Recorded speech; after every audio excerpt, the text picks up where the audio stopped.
Hello friends, welcome to my channel. আজকে আমরা বানাবো পাস্তা।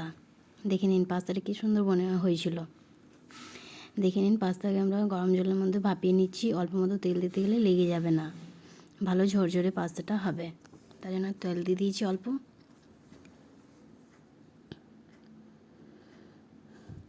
পাস্তার সিদ্ধ হয়ে গেছে, দেখুন কী সুন্দর পাস্তার সিদ্ধ হয়ে গেছে।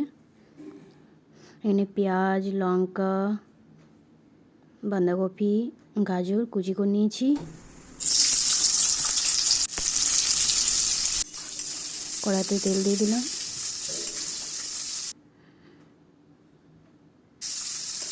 তার পেঁয়াজগুলো দিয়ে দিচ্ছি। পেঁয়াজটা ভালো করে ভেজে নেব।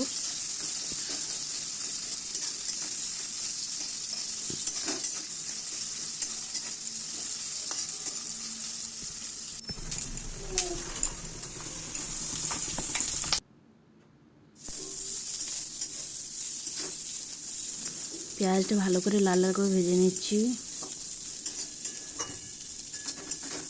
পেঁয়াজটা আমাদের ভাজা হয়ে এসছে, দেখে নিন। তারপর বাঁধাকপি যেগুলো আমরা কুচি করে গেছিলাম, বাঁধাকপিটা দিয়ে দিচ্ছি।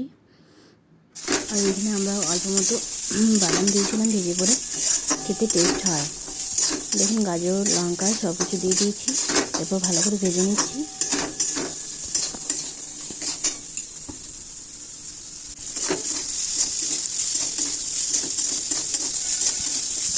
নুন দিয়ে দিলাম, অল্প মতো হলুদ।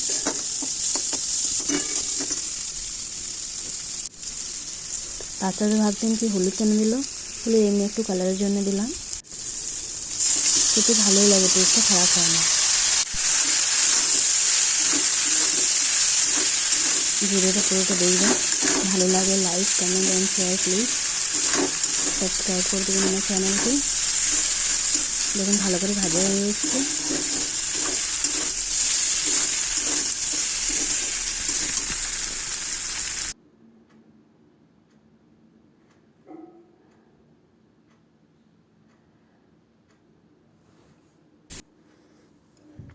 এরপর যে পাস্তাগুলো আমরা সিদ্ধ করে রেখেছিলাম, ওই পাস্তাগুলো দিয়ে দিচ্ছি।